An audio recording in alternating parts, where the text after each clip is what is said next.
നമുക്ക് ഡൗൺലോഡ് ചെയ്യാം, നമുക്ക് എഡിറ്റ് ചെയ്യാം, നമുക്ക് റിസോഴ്സസ് ആഡ് ചെയ്യാം, നമുക്കത് പല രീതികളിൽ ഡിപ്ലോയ്മെന്റ് ചെയ്യാൻ ഞാൻ പറഞ്ഞിട്ടുണ്ട്. ഒന്ന് നമ്മൾ അതിന്റെ ആഷുവിന്റെ കൺസോളിൽ തന്നെ വന്ന് ടെംപ്ലേറ്റ് നമുക്ക് ഡിപ്ലോയ്മെന്റ് ചെയ്യാനുള്ള ഓപ്ഷൻസ് ഉണ്ട്. അതല്ലെങ്കിൽ നമുക്ക് എന്താണ് നമ്മുടെ CLI വഴി നമുക്ക് ഡിപ്ലോയ്മെന്റ് ചെയ്യാം, അല്ലെങ്കിൽ നമ്മൾ എന്താണ് ക്ലൗഡ് ഷെൽസ് വഴി നമുക്ക് ചെയ്യാം. ഇതെല്ലാം ഓപ്ഷൻസ് ഉണ്ട് നമ്മളെ കയ്യിൽ.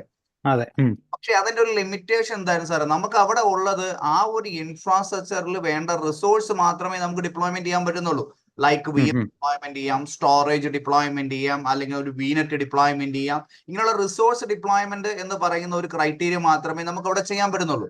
പക്ഷേ ഒരു ഇൻഫ്രാസ്ട്രക്ചർ ബിൽഡ് ചെയ്യുമ്പോഴോ ഒരു ലാൻഡിംഗ് സോൺ നമ്മൾ സെറ്റപ്പ് ചെയ്യുമ്പോഴോ നമുക്ക് അവിടെ എന്തൊക്കെയാ വേണ്ടത്? പ്രധാനമായിട്ട് നമുക്ക് അവിടെ പോളിസികൾ വേണം, അല്ലെ? റോൾസ് വേണം. അതായത് ഏത് യൂസറിന് എന്ത് പ്രിവിലേജ് ആണ് എന്റെ ഈ ഇൻഫ്രയിൽ കൊടുക്കേണ്ടത്, അല്ലെങ്കിൽ ഈ പർട്ടിക്കുലർ റിസോഴ്സിൽ ഞാൻ എന്താണ് പ്രിവിലേജ് പറയേണ്ടത്. അപ്പൊ റോൾ അസൈൻ നമ്മൾ പറയേണ്ടിയിരിക്കുന്നു. രണ്ടാമത് ആ പറഞ്ഞിരിക്കുന്ന പർട്ടിക്കുലർ റിസോഴ്സ് ഗ്രൂപ്പ് ആകാം, ആ പർട്ടിക്കുലർ സബ്സ്ക്രിപ്ഷൻ ആകാം, അവൻ എന്തുണ്ടായിരിക്കണം? ഒരു പോളിസി ഉണ്ടായിരിക്കണം, അല്ലെ? ലൈക്ക് നമ്മൾ സെറ്റ് ചെയ്തതാണ്, ഇന്ന റീജിയനിലെ ഡിപ്ലോയ്മെന്റ് ചെയ്യാവൂ, ഇന്ന VNetന്റെ കീഴിലേ വരാവൂ, ഇന്ന ഇതിലേ വരാവൂ എന്നുള്ള കാര്യങ്ങളൊക്കെ നമുക്ക് സ്പെസിഫൈ ചെയ്ത് നമ്മൾ രണ്ടാമതാണ് സെറ്റപ്പ് ചെയ്ത് നമ്മൾ പഠിച്ചത്, അല്ലെ? പക്ഷേ മൂന്നാമത് നമ്മൾ പറഞ്ഞതാണ് ARM പറഞ്ഞു, പിന്നെ നമുക്ക് റിസോഴ്സ് ഗ്രൂപ്പ്. ഇതെല്ലാം നമ്മൾ സെപ്പറേറ്റ് ആയിട്ടാണ് നമ്മൾ എല്ലാം ചെയ്തു പോയത്. പക്ഷെ ഇതൊന്നും നമുക്ക് എന്തല്ല, ARMനകത്ത് എന്തായിരുന്നില്ല, ഇൻക്ലൂഡബിൾ ആയിരുന്നില്ല. പക്ഷെ ഒരു നല്ലൊരു ഇൻഫ്രാസ്ട്രക്ചർ നമ്മൾ അഷൂറിന്റെ പ്ലാറ്റ്ഫോമിൽ നമുക്ക് സെറ്റപ്പ് ചെയ്യണമെങ്കിൽ അതിനു വേണ്ടി നമുക്ക് അഷൂർ തരുന്ന ഒരു സർവീസ് ആണ് as A blue print. Like നമ്മളൊരു ബിൽഡിംഗ് വെക്കുമ്പോൾ ആ എഞ്ചിനീയർ നമുക്ക് എന്ത് തരുന്നുണ്ട്? ഒരു ബിൽഡിങ്ങിന്റെ ഒരു എന്ത് തരുന്നുണ്ട്? ഒരു എന്താണ് പറയുക, അതിന്റെ ഒരു പ്ലാൻ നമുക്ക് തരുന്നുണ്ട്, അല്ലേ? ആ പ്ലാനിൽ നമുക്ക് എപ്പോഴാണോ ചേഞ്ചസ് വരുത്താം, എന്ത് വേണം, നമ്മുടെ ഫുൾ ഔട്ട്ലൈൻ നമുക്ക് അതിനകത്ത് കിട്ടുകയാണ്, ഒരു സ്കെച്ച് നമുക്ക് കിട്ടുകയാണല്ലോ ആ പ്രൊജക്ടിന്റെ. അപ്പൊ അതേപോലെ നമ്മുടെ ഒരു ഫുൾ ഇൻഫ്രാസ്ട്രക്ചറിന്റെ റോൾ അസൈൻ ചെയ്യിക്കാം, പോളിസി അസൈൻ ചെയ്യിക്കാം, ARM പറയാം, റിസോഴ്സ് ഗ്രൂപ്പ് പറയാം, റീജിയൻ പറയാം. ഇങ്ങനെ നമ്മളൊരു ടെംപ്ലേറ്റ് ക്രിയേറ്റ് ചെയ്തിട്ട് നമ്മളെ ഇൻഫ്രാസ്ട്രക്ചർ നമ്മൾ എന്ത് ചെയ്യാൻ പോവാണ്? നമ്മൾ ബിൽഡ് ചെയ്യാൻ പോവാണ്. അതിന് അഷൂർ നമുക്ക് തരുന്ന സർവീസ് നമ്മൾ പറയുന്ന പേരാണ് അഷൂർ ബ്ലൂ പ്രിന്റ്സ്. മനസ്സിലായോ സാറേ? ഇതിനകത്ത് ആക്ച്വലി ഇതിനകത്ത് നമ്മൾ കുറച്ച് ക്രൈറ്റീരിയകൾ കൂടെ ഉണ്ട്. ഐ മീൻ ഈ പറഞ്ഞതുപോലെ എന്താ പറയുക, നമുക്ക് കുറച്ചുകൂടി എന്താണ് നമ്മുടെ ഒരു പ്ലാനിൽ നമുക്ക് എപ്പോഴും ഉണ്ടെങ്കിൽ നമുക്ക് ചേഞ്ചസ് വരുത്താം, അല്ലെ? നമുക്കൊരു സം ചേഞ്ചസ് അതൊക്കെ നമുക്ക് ചെയ്യാം. ഇതേപോലെ നമ്മൾ ബ്ലൂ പ്രിന്റ്സിൽ നമുക്ക് എന്ത് ചെയ്യാം? നമ്മൾ റിസോഴ്സ് ഗ്രൂപ്പ് ചേഞ്ച് ചെയ്യണം, ഒരു പുതിയ പോളിസിയും കൂടെ ആഡ് ചെയ്യണം, പുതിയൊരു എയർ പാക്ക് കൂടെ കൊണ്ടുവരണം, പുതിയൊരു റിസോഴ്സും കൂടെ നമുക്ക് ആഡ് ചെയ്യണം. ഇങ്ങനെ നമുക്ക് ആഡ് ചെയ്തും കൊണ്ട് നമുക്ക് എന്ത് ചെയ്യാൻ പറ്റും? നമുക്ക് റീഡിപ്ലോയ് ചെയ്യാനും പറ്റും. മനസ്സിലാണോ? അപ്പൊ അങ്ങനെയുള്ള കുറെ ധാരാളം ഓപ്ഷൻസുകൾ, ധാരാളം എന്താണ് കുറെ ഫീച്ചേഴ്സസ് എല്ലാം ഇൻക്ലൂഡ് ചെയ്താണ് ഏതെന്ന് പറയുന്നത് അഷൂറിന്റെ ബ്ലൂ പ്രിന്റ്സ് എന്ന് പറയുന്നത്. മനസ്സിലാകുന്നുണ്ടോ? ഒരു ആർക്കിടെക്ട് ലെവൽ മീൻസ് ഒരു അഷൂറിന്റെ ആർക്കിടെക്ട് എഞ്ചിനീയറിംഗ് ലെവലിൽ നമുക്ക് ചെയ്യുന്നവർക്കെല്ലാം ഏറ്റവും മാൻഡേറ്ററി ആയിട്ടുള്ള ഒരു ഏരിയയാണ് ഏതെന്ന് പറയുന്നത് നമ്മുടെ അഷൂറിന്റെ ബ്ലൂ പ്രിന്റ്സ് എന്ന് പറയുന്നത്. എന്ന് പറഞ്ഞാൽ നമുക്ക് റോളും പോളിസിയും ടെംപ്ലേറ്റും റിസോഴ്സ് ഗ്രൂപ്പ് എല്ലാം ഒരുമിച്ച് പറയാം. മനസ്സിലാകുന്നുണ്ടോ? പക്ഷെ അതെങ്ങനെയാ അപ്പൊ നമ്മൾ ARM ഡിഫറെന്റ് ആയിരിക്കുക? ARMൽ നമ്മൾ അതൊന്നും പറയില്ല. നമ്മൾ എന്താ നമ്മൾ ഡിപ്ലോയ്മെന്റ് ചെയ്യുന്ന റിസോഴ്സിന്റെ ഡീറ്റെയിൽസ് മാത്രമേ ഉള്ളൂ. ലൈക്ക് അത് നമ്മൾ ആർട്ടിഫാക്ട് എന്നാ പറയുന്നത്. എന്താ പറയുക, നമ്മുടെ VM ആണെങ്കിൽ VM, ടെംപ്ലേറ്റ്, നമ്മുടെ സ്റ്റോറേജ് ആണെങ്കിൽ സ്റ്റോറേജ്, VNet ആണെങ്കിൽ VNet, ഇത്രയും മാത്രം ഡീറ്റെയിൽസ് മാത്രമേ അവിടെ പറയുന്നുള്ളൂ, അല്ലെ? പക്ഷെ അവിടെ നമുക്ക് വേറെ ഒരു കാര്യം നമുക്ക് പറയാൻ പറ്റത്തില്ല. അങ്ങനെയാണ് ARMൽ നിന്ന് ആര് ഡിഫറെന്റ് ആയിരിക്കുന്നത്? ബ്ലൂ പ്രിന്റ് ഡിഫറെന്റ് ആയിരിക്കുന്നത്. പോളിസിയിൽ നിന്ന് ഡിഫറെന്റ് ആണ്. കാര്യം പോളിസി ആണെങ്കിൽ നമ്മൾ സർട്ടൈൻ ഓരോരുത്തർക്കും ഓരോ പോളിസി, ഓരോ സബ്സ്ക്രിപ്ഷൻ പോളിസി, ഇങ്ങനെ ഓരോ പോളിസി നമ്മൾ സെറ്റ് ചെയ്തുകൊണ്ടിരുന്നത്, അല്ലെ? പക്ഷെ ഇവിടെ വരുമ്പോൾ അങ്ങനെയല്ല. ഒരു ബ്ലൂ പ്രിന്റിനകത്ത് നമുക്ക് എന്തൊക്കെ കൊണ്ടുവരാൻ പറ്റും ഇവിടെ പറയുന്നുണ്ടോ? ഒന്ന്, റിസോഴ്സ് ഗ്രൂപ്പ് നമുക്ക് പറയാൻ പറ്റും. രണ്ടാമത് ARM ടെംപ്ലേറ്റ്സ് നമുക്ക് പറയാൻ പറ്റും. അത് പോളിസി അസൈൻ ചെയ്യാൻ പറ്റും. ദെൻ നമുക്ക് റോൾ അസൈൻമെന്റ് ചെയ്യാൻ പറ്റും. ഈ 4 ക്രൈറ്റീരിയകളാണ് നമ്മുടെ പ്രധാനപ്പെട്ട ഡിപ്ലോയ്മെന്റിന് വരാറുള്ളത്, അല്ലേ? അറിയാം, ഒരു സബ്സ്ക്രിപ്ഷൻ പ്രൈസ് വരുമ്പോൾ നമുക്ക് എന്താണ് പർട്ടിക്കുലർ സബ്സ്ക്രിപ്ഷൻ, ദെൻ അതിന്റെ കീഴിൽ ഒരു റിസോഴ്സ് ഗ്രൂപ്പിനകത്ത് ആയിരിക്കണമല്ലോ നമ്മുടെ ഡിപ്ലോയ്മെന്റ് എപ്പോഴും വരാറ്. അതാണല്ലോ നമ്മുടെ ഹൈറാർക്കി എന്ന് പറയുന്നത്. പിന്നീട് നമുക്ക് എന്ത് റിസോഴ്സ് ആണ് ഡിപ്ലോയ്മെന്റ് ചെയ്യേണ്ടത്? ലൈക്ക് VM ആകാം, സ്റ്റോറേജ് ആകാം, ഡാറ്റാബേസ് ആകാം, ലോഡ് ബാലൻസ് ആകാം, എന്തോ ആയിക്കോട്ടെ, അതിന് ടെംപ്ലേറ്റ്സ് എടുക്കുക. ദെൻ നമുക്ക് എന്ത് ചെയ്യുക? അതിനൊരു പോളിസി ഉണ്ടായിരിക്കാം, അല്ലെ? ഈ സബ്സ്ക്രിപ്ഷൻ ഇന്ന റീജിയനിൽ ഡിപ്ലോയ്മെന്റ് ചെയ്യാവൂ, ഇന്ന VMs, ഇന്ന ക്രൈറ്റീരിയ ഉള്ള VMs അവിടെ ഡിപ്ലോയ്മെന്റ്, ഇങ്ങനെയുള്ള കുറെ പോളിസീസ് ഉണ്ടാകാം. ദെൻ ഇത് ആരാ മാനേജ് ചെയ്യേണ്ടത്? അതാണല്ലോ എയർബാക്ക്, അല്ലെ? ഇന്നടുത്തുള്ള ആള്, ഇന്ന റീജിയനുള്ള അല്ലെങ്കിൽ ഇന്ന പ്രിവിലുള്ള ആളായിരിക്കണം ഇത് മാനേജ് ചെയ്യേണ്ടത്. അപ്പൊ ഇത്രയും കാര്യങ്ങളെല്ലാം നമുക്ക് എവിടെ പറഞ്ഞു വെക്കാം? ബ്ലൂ പ്രിന്റിൽ പറഞ്ഞിട്ട് നമുക്ക് എന്ത് ചെയ്യാൻ പറ്റും? നമുക്ക് അസൈൻ ചെയ്യാൻ പറ്റും. ദെൻ നമ്മളൊന്ന് അസൈൻ ചെയ്ത് വെച്ചോളൂ. ദെൻ നമുക്ക് എന്തെങ്കിലും ചേഞ്ചസ് വരുത്തണം, നമുക്ക് എഡിറ്റ് ചെയ്യാം. നമുക്ക് എഡിറ്റ് ചെയ്ത് വീണ്ടും നമുക്ക് എന്ത് ചെയ്യാൻ പറ്റും, അസൈൻ ചെയ്യാൻ പറ്റും. ഫുൾ നമ്മളെ കയ്യിൽ ഒരു വലിയൊരു ഇൻഫ്രാസ്ട്രക്ചറിന്റെ ഫുൾ ബ്ലൂ പ്രിന്റ് ആരെ കൈക്കകത്ത് കാണും, നമ്മുടെ ഒരു ആർക്കിടെക്റ്റിന്റെ കൈക്കകത്ത് കാണും. നമ്മുടെ ഒരു വലിയൊരു കോംപ്ലക്സ് പണിയാണെങ്കിലും ഒരു വലിയൊരു ബിൽഡിംഗ് പണിയാണെങ്കിലും നമ്മുടെ ഒരു എഞ്ചിനീയറിന്റെ കയ്യിൽ ബ്ലൂ പ്രിന്റ് ഉള്ളതുപോലെ നമ്മുടെ കൈക്കകത്ത് ഉണ്ടായിരിക്കും. നമ്മുടെ അഷൂറിനകത്ത് ബിൽഡ് ചെയ്യുന്ന വലിയൊരു ഇൻഫ്രാസ്ട്രക്ചറിന്റെ ബ്ലൂ പ്രിന്റ് ആരെ കൈക്കകത്താകും, നമ്മുടെ കൈക്കകത്ത് ഉണ്ടാകും. ത്രൂ ഏത് വഴി, നമ്മുടെ ഈ പറഞ്ഞിരിക്കുന്ന ബ്ലൂ പ്രിന്റ് വഴി. മനസ്സിലായോ? നമുക്ക് ബ്ലൂ പ്രിന്റ് നമുക്ക് ലൊക്കേഷൻസ് വൈസ് പറയാം. നമ്മുടെ ഒരു മാനേജ്മെന്റ് ഗ്രൂപ്പിന്റെ കീഴിലായിരിക്കും നമ്മൾ അസൈൻ ചെയ്യുക കേട്ടോ. ഒരു മാനേജ്മെന്റ് സബ്സ്ക്രിപ്ഷൻ ഒരു മാനേജ്മെന്റ് ഗ്രൂപ്പിലായിരിക്കും നമ്മൾ ഇതൊക്കെ എന്ത് ചെയ്യുക, നമ്മൾ അസൈൻ ചെയ്യാം. ഒരു മാനേജ്മെന്റ് ഗ്രൂപ്പിന്റെ കീഴിലാണ്, ഒരു സെൻട്രലൈസ്ഡ് ഒരു മാനേജ്മെന്റ് ഗ്രൂപ്പിലാണ്. നമ്മൾ റൂട്ട് മാനേജ്മെന്റിന്റെ ഗ്രൂപ്പിലാണല്ലോ മൾട്ടിപ്പിൾ സബ്സ്ക്രിപ്ഷൻസ് വരുന്നത്. അതിനകത്തുള്ള പർട്ടിക്കുലർ സബ്സ്ക്രിപ്ഷൻ പറഞ്ഞിട്ടായിരിക്കും നമ്മൾ എന്ത് ചെയ്ത് കൊടുക്കുന്നത്, നമ്മൾ അപ്ലൈ ആയിട്ട് നമ്മൾ പോകുന്നത്. ഇവിടെ എന്തൊക്കെ ക്രൈറ്റീരിയകൾ വരുന്നുണ്ട് ഇത് കണ്ടോ. ബ്ലൂ പ്രിന്റ് പബ്ലിഷിംഗ് ഉണ്ട്, അസൈൻമെന്റ് ഉണ്ട്. ഇതൊക്കെ നമുക്ക് കാണുമ്പോൾ ഹാൻഡ്സ് ഓൺ ചെയ്യുമ്പോൾ മനസ്സിലാവും. പബ്ലിഷ് ചെയ്യാം, നമുക്ക് അസൈൻ ചെയ്യാം. പിന്നെ ഇത് നമുക്ക് ചെയ്യണമെങ്കിൽ എന്തൊക്കെയാണ് പെർമിഷൻസ് വേണ്ടത് കണ്ടോ. ഓണർ പെർമിഷൻസ് വേണം. പ്രധാനമായിട്ട് ഓണർ ഉണ്ടെങ്കിൽ നമുക്ക് ഇത് ചെയ്യാൻ പറ്റും. കോൺട്രിബ്യൂട്ടർ ഉണ്ടെങ്കിൽ നമുക്ക് ഇത് ചെയ്യാം. ദെൻ അതിനുവേണ്ടി തന്നെ അഡീഷണൽ പ്രിവിലേജ് ഇവർ തരുന്നുണ്ടോ. Blueprint contributor can manage blueprint definitions but not assign them കണ്ടോ. Blueprint operator can assign existing published blueprint but can't create a new blueprint beneficial. പക്ഷെ അവൻ എന്ത് ചെയ്യാൻ പറ്റില്ല, പുതിയൊന്നും അസൈൻ ചെയ്യാനോ പുതിയൊക്കെ ഓപ്പറേറ്റ് ചെയ്യാനൊക്കെ പറ്റും. മനസ്സിലാകുന്നുണ്ടോ? എക്സിസ്റ്റ് ചെയ്യാനുള്ളതൊക്കെ മാനേജ് ചെയ്യാനുള്ള. അപ്പൊ ഈ ഒരു 4 റോൾ ഉള്ളവർക്ക് നമുക്ക് എന്ത് ചെയ്യാൻ പറ്റും, നമ്മുടെ ബ്ലൂ പ്രിന്റ് ക്രിയേറ്റ് ചെയ്യാനും മാനേജ് ചെയ്യാനൊക്കെ നമുക്ക് എന്ത് ചെയ്യും, നമുക്ക് സാധിക്കും. ഓക്കെ, നമുക്ക് ഇതിനകത്ത് നമുക്ക് എന്തൊക്കെ നമ്മൾ പ്രധാനമായിട്ട് ചിന്തിക്കണം എന്താണ്, നമ്മൾ പറഞ്ഞ എന്താണ്, ഈ 4 കാര്യങ്ങൾ നമുക്ക് ഇവിടെ കൊണ്ടുവരാൻ പറ്റും, നമുക്ക് ഇതിനകത്ത് കൊണ്ടുവരാൻ പറ്റും. മനസ്സിലാകുന്നുണ്ടോ? ഓക്കെ, നമുക്കൊരു ബ്ലൂ പ്രിന്റ് നമുക്കൊന്ന് ക്രിയേറ്റ് ചെയ്ത് നോക്കിയാലോ. നമുക്ക് ഹാൻഡ്സ് ഓൺ ചെയ്ത് നോക്കുമ്പോൾ നമുക്ക് കുറച്ചും കൂടെ ഒരു ഐഡിയ നമുക്ക് എന്ത് ചെയ്യാം, നമുക്കിവിടെ ഉണ്ടാകാം. നമ്മൾ നേരെ നമ്മൾ പോർട്ടലിലേക്ക് വരിക.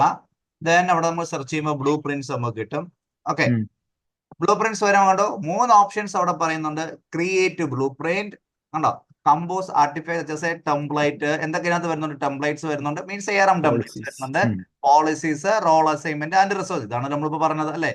Based on common or organisation based pattern ഉണ്ടോ. റീയൂസബിൾ ബ്ലൂ നമുക്ക് റീയൂസബിൾ ആണ്, എഡിറ്റബിൾ ആണ് എന്നല്ല. നമ്മളൊരു ഓർഗനൈസേഷന്റെ ആർക്കിടെക്ട് ഡിസൈൻ ചെയ്യുന്നത് പോലെ നമുക്ക് ഇവിടെ ചെയ്യാൻ പറ്റും. മനസ്സിലാണോ? ദെൻ നമുക്ക് എന്ത് ചെയ്യാൻ പറ്റും, നമുക്ക് ഇതിനെ സ്കോപ്പ് വെച്ച് നമുക്ക് എന്ത് ചെയ്യാൻ പറ്റും, അപ്ലൈ ചെയ്യാൻ പറ്റും. ഉണ്ട് ഇവിടെ പറയുന്നത് 1 or more സബ്സ്ക്രിപ്ഷൻ, ഏത് സബ്സ്ക്രിപ്ഷൻ ഉണ്ടെന്ന് അപ്ലൈ ചെയ്ത് കൊടുക്കാം കണ്ടോ. ദെൻ നമുക്ക് എന്ത് ചെയ്യാം, നമ്മൾ ചെയ്യുന്ന അസൈൻമെന്റ് അസൈൻ ചെയ്ത് കൊടുക്കുന്നതിനെ ട്രാക്ക് ചെയ്യാം. അത് എവിടെയൊക്കെ അപ്ലൈ ആയി എന്തൊക്കെയാണെന്നുള്ളത് കൃത്യമായിട്ട് നമുക്ക് ട്രാക്ക് ചെയ്യാൻ പറ്റുന്നതാണ് ഇവിടുത്തെ ഓപ്ഷൻ. മനസ്സിലാകുന്നുണ്ടോ? നമ്മൾ ആദ്യം ഒരു ബ്ലൂ പ്രിന്റ് ക്രിയേറ്റ് ചെയ്യാൻ പോകുന്നു. ഓക്കെ, ദെൻ ഇവിടെ കുറെ ടെംപ്ലേറ്റ്സ് ഇവർ വെച്ചിട്ടുണ്ട്. ഇത് നമ്മൾ നോക്കണ്ട, ഇതിൽ കോമൺ ആയിട്ടുള്ള ടെംപ്ലേറ്റ്സുകളാണ്. ഓക്കെ, നമ്മൾ നോക്കേണ്ട കാര്യമില്ല.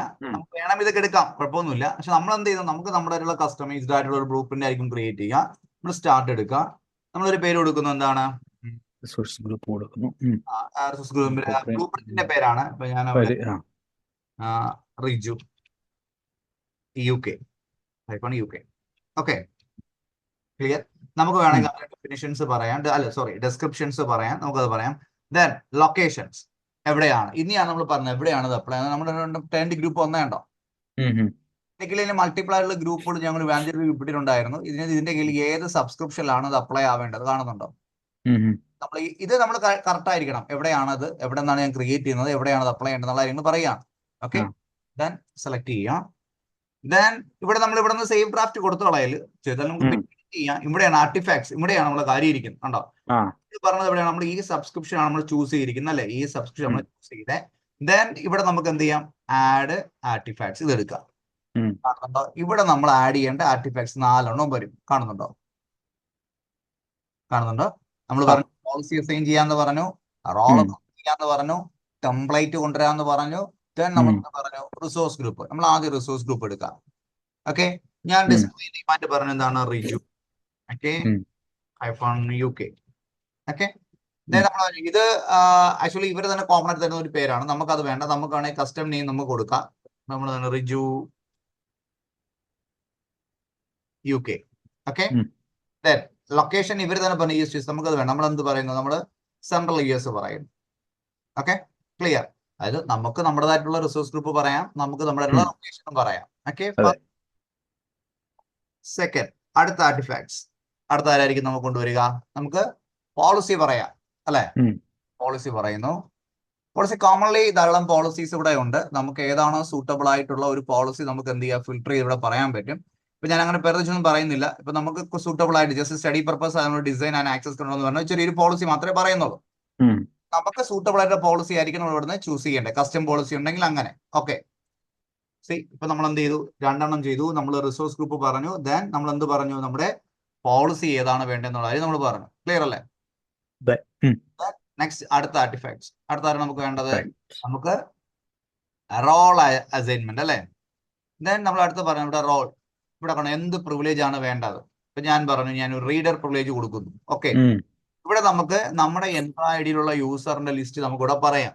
ഇപ്പൊ ഞാൻ ക്ലൗഡ് എന്റെ അക്കൗണ്ട് ആണ്, ഇതാണ് ഇവിടെ ലിസ്റ്റ് ചെയ്യും. കണ്ടോ, ആ അക്കൗണ്ടിനാണ് ഞാൻ പ്രിവിലേജ്. ഒന്നുകിൽ യൂസറിന് പറയാം, ആപ്പിന് പറയാം, ഗ്രൂപ്പിന് പറയാം. നിങ്ങൾക്ക് ഏതിനാണോ പ്രിവിലേജ് പറയാം. മനസ്സിലാകുന്നുണ്ടോ? അപ്പൊ ഞാൻ പറയുന്നത് ഈ പറഞ്ഞ റിസോഴ്സ് ഡിപ്ലോയ്മെന്റ് ആകുമ്പോൾ ഈ പറഞ്ഞ യൂസറിന് ഇവിടെ എന്താണ് ആസ് എ റീഡർ പ്രിവിലേജ് ഉണ്ടാക്കണം. റൈറ്റ്? ഓക്കെ, ഇനി നമുക്ക് വേണ്ടത് ടെംപ്ലേറ്റ് ആണ് അല്ലെ. ഇനി വേണ്ട നമുക്ക് എന്താണ്, ടെംപ്ലേറ്റ് ആണ് നമുക്ക് കൊടുക്കേണ്ടത്. ആക്ച്വലി നമ്മൾ ടെംപ്ലേറ്റ് എടുക്കുമ്പോൾ ഇപ്പൊ നമ്മളില് ഏതെങ്കിലും ഒരു റിസോഴ്സിന്റെ ഒരു ടെംപ്ലേറ്റ് ഉണ്ടെങ്കിൽ ആ ടെംപ്ലേറ്റ് നമുക്ക് കൊടുക്കാം. നമ്മളില് ഞാനൊരു സ്റ്റോറേജ് അക്കൗണ്ടാണ് ക്രിയേറ്റ് ചെയ്യുന്നത്. ഇപ്പൊ ഇതിന്റെ ടെംപ്ലേറ്റ് എടുക്കാം. ടെംപ്ലേറ്റ് എക്സ്പോർട്ട് ചെയ്യാം.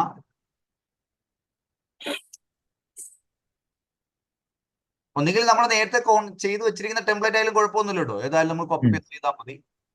ഇതിപ്പോ ഞാൻ എക്സിസ്റ്റിംഗ് ഉള്ള ഒരു റിസോഴ്സിന്റെ ആണ് എടുത്തത്.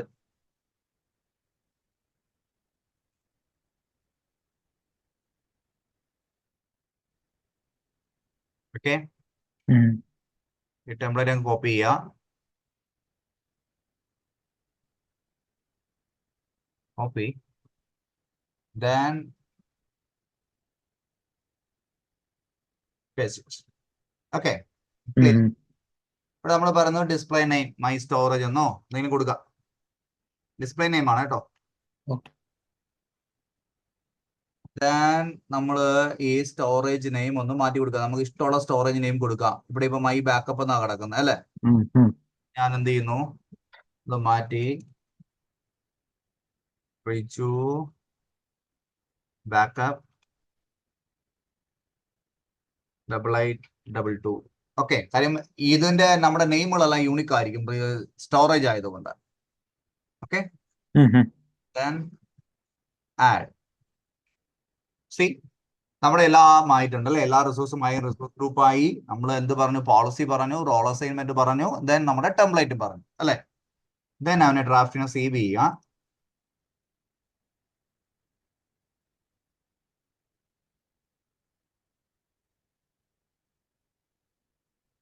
നമ്മുടെ ഡ്രാഫ്റ്റ് സേവ് ആയി കഴിഞ്ഞു. നമ്മളിവിടെ ആ ബ്ലൂ പ്രിന്റ് ഡെഫിനിഷനിലേക്ക് വരിക. ഇവിടെ കണ്ടോ, ഇവിടെ നമ്മൾ നേരത്തെ എക്സിക്യൂട്ട് ചെയ്ത എല്ലാ പ്രോഗ്രാമുകളും കിടപ്പുണ്ട്. കാണുന്നുണ്ടോ? ഒരു നമ്മളിപ്പോ രതീഷ്, മാത്യു, UK ഇങ്ങനെയൊക്കെയുള്ളവരൊക്കെ അവിടെയുള്ള സ്റ്റുഡൻസിനൊക്കെ വേണ്ടിയുള്ളതായിരുന്നു. അതൊക്കെ പോട്ടെ. നമ്മളിപ്പോ ഡിപ്ലോയ് ചെയ്തതാണ് ഇതായിരുന്നു അല്ലെ. അപ്പൊ തന്നെ എന്ത് ചെയ്യുക, പബ്ലിഷ് ബ്ലൂ പ്രിന്റ് ഫസ്റ്റ് അത് സെലക്ട് ചെയ്യുക. ഓക്കെ, നമ്മൾ വേർഷൻസ് എന്തെങ്കിലും പറഞ്ഞു കൊടുക്കുക. ഇപ്പൊ ഞാൻ പറയുന്നത് 3.0 എന്നാണ് എന്റെ വേർഷൻ. നമുക്ക് ചേഞ്ചസ് വരികയാണെങ്കിൽ ഇങ്ങനെ ചേഞ്ച് ചെയ്യാൻ പറ്റും.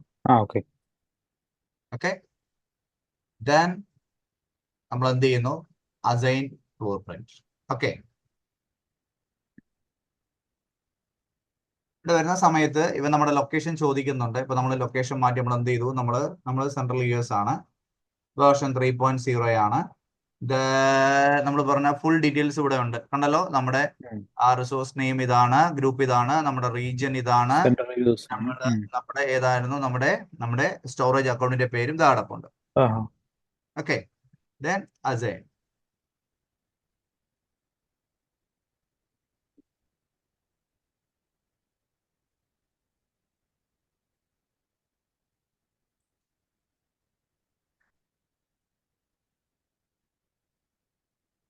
എന്നിട്ട് നമ്മളോട് അസൈൻ ബ്ലൂ പ്രിന്റിലേക്ക് വന്നു കഴിഞ്ഞാൽ ഇവിടെ കാണാൻ പറ്റും.